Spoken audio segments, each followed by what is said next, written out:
So, Gail has given us a really beautiful paper and in fact touched on some of the themes I was hoping to touch on, which I might now just sort of sidestep or avoid since she's done it so beautifully already. And maybe during the questioning phase we can come back to them.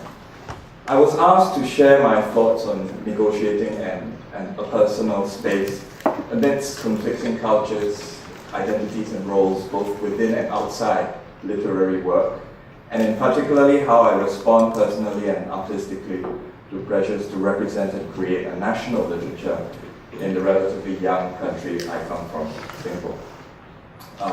And I titled the piece, Burning Secrets, for reasons which I think might become clear. Just over a week before arriving here, my mother-in-law passed away. Traditional Chinese funerals in Singapore can be long-drawn affairs. We spent days camping out at the foot of the apartment block where she lived, wearing stark white and black, with token mourning patches on our sleeves, color-coded to indicate our precise place in the family hierarchy. We stand or sit or kneel or bow as the Taoist priest indicates, circling and circling the coffin as he chants on in a language and idiom that is now incomprehensible to most Singaporeans ever since the Chinese dialects were discouraged in the 1980s. And we've largely lost touch with our family tongues and traditions since then. So the rites have become public ritual performances of mourning that leave little room for private grief. We fold paper currency meant to be burned as offerings, we mix up the protocols, we confuse the taboos, we make do. We wonder if calligraphed talismans we cannot read can still protect us.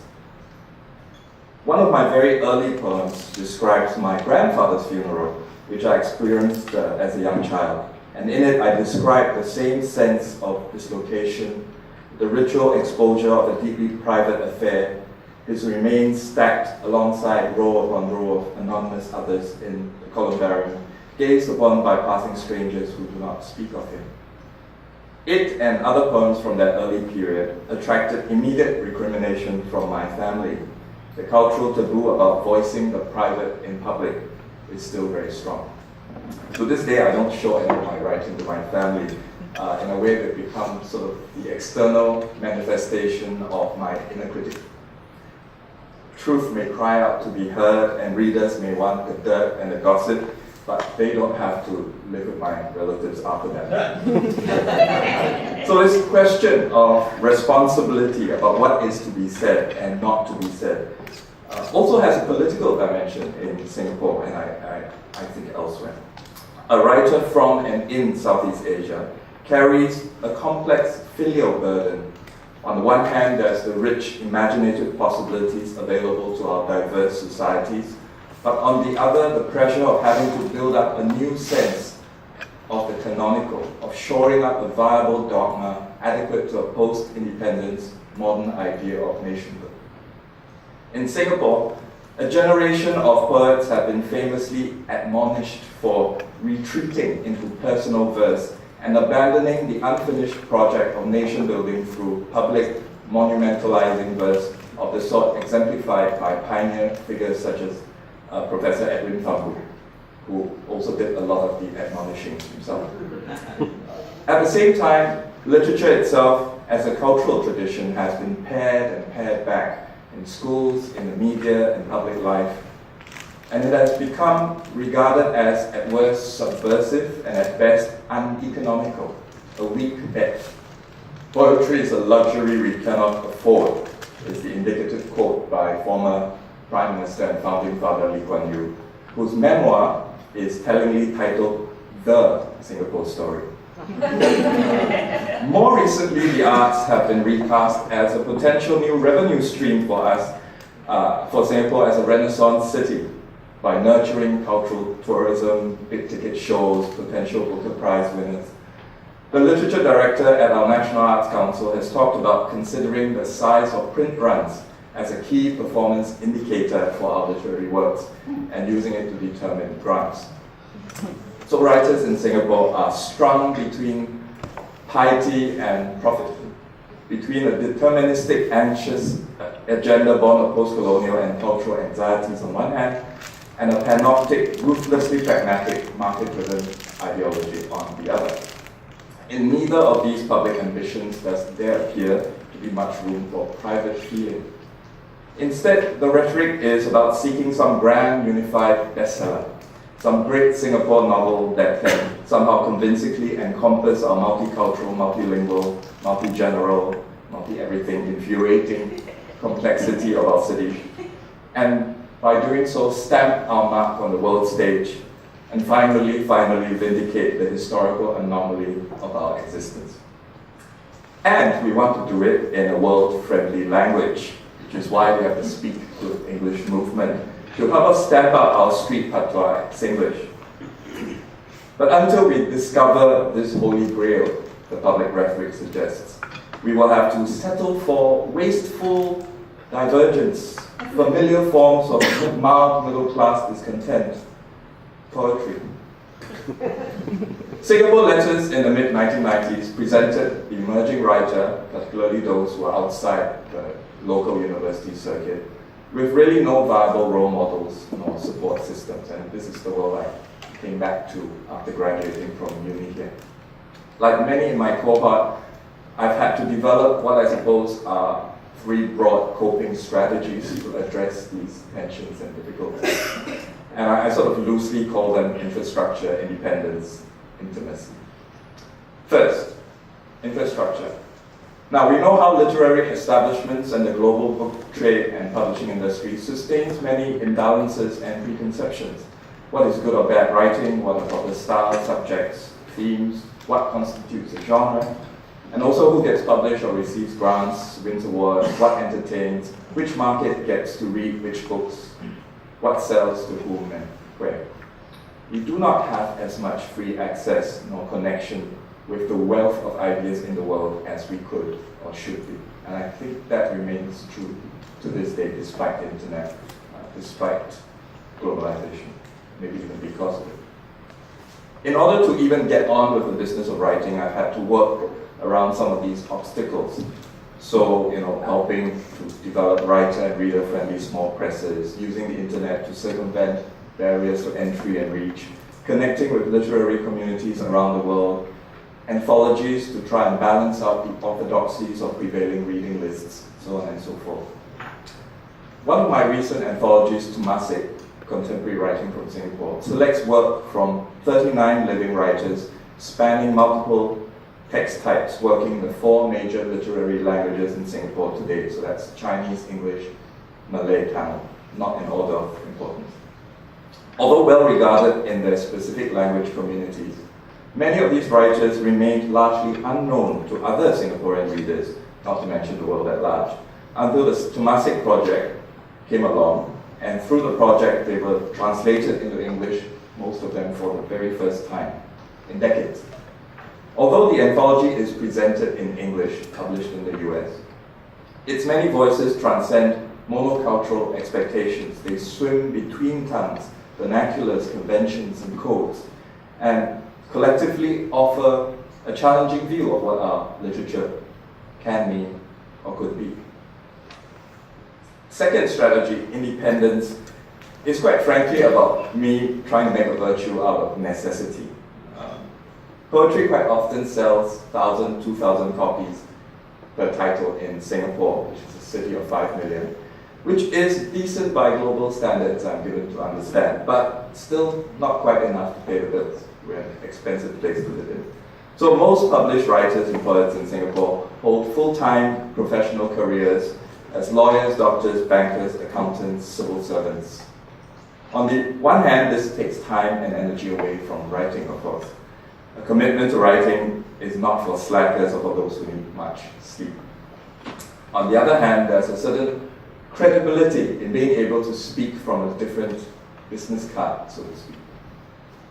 It's a social model of the writer come technocrat that probably takes its cue from cultural precedents, such as the administrative poets of the Tang Dynasty. And over here, of course, we have Chaucer, who was, I think, a customs officer. It does mean, though, that writers are much less dependent on book sales or government grants to make a living. And they are in some ways more free to pursue their own specific literary interests. The dearth of a strong domestic literary heritage also means that we are, in theory, more free to draw from and range across the diverse traditions, faiths, mythologies, and influences from both East and West that we have access to. Although I believe this really hasn't been explored anywhere near enough, but the potential is there. So independence, I think, it's also about claiming the right and the freedom to play in language. For me, there's always been a certain streak in my writing of this playfulness in language, theme, style, form, subject. But it can also come across as restlessness, slipperiness, elusiveness, a lack of gravitas. I've been told, for example, that my work is difficult to fit into the school curriculum because it doesn't quite fit into the established critical framework for analyzing Singaporean literature, where it is taught at all. On the other hand, and this is of course unlike other writers whose work sort of lines up more neatly with the institutionalized tropes and themes, including, interestingly enough, several recognizably dissident writers. So that's a way in which even the so-called dissident writing is sort of co-opted into the larger critical framework and therefore tame. On the other hand, I've also been told that my work is interesting precisely because it is like nothing else in Singapore literature. So if you sort of, basically I just write what I feel like writing. Nevertheless, I do believe this human capacity for play is an important form of research and rehearsal, and it dovetails quite nicely with the transitional space and imaginative sandbox that literature can offer. Play becomes a way of breaking down inhibitions, shifting perspectives, expanding our imaginative capacities, creating pleasure, and exercising hope. It is a glorious tentativeness that Filipino poet Mane Kilatis has described as between our arrivals and our departures, a strangely guiltless territory. So it's not just a suspension of disbelief, but a suspension of perhaps judgment. An important aspect of such play is the capacity to make light of what is held up as serious, and to be serious about what is taken too lightly. But this is means more than motive in some ways. We still need to ask ourselves what ground upon which we might place our values, and what is the truth, if any, in shared experience, and if so, what is our responsibility as writers to it. The third strategy I mentioned, of intimacy, has to do with tending to the soil of one's vision, paying attention to what compels us to draw nearer, to look closer, to engage. History looks to the exceptional but tends to overlook exceptions. There is little in the personal history of my family that would warrant writing about in a grand sense.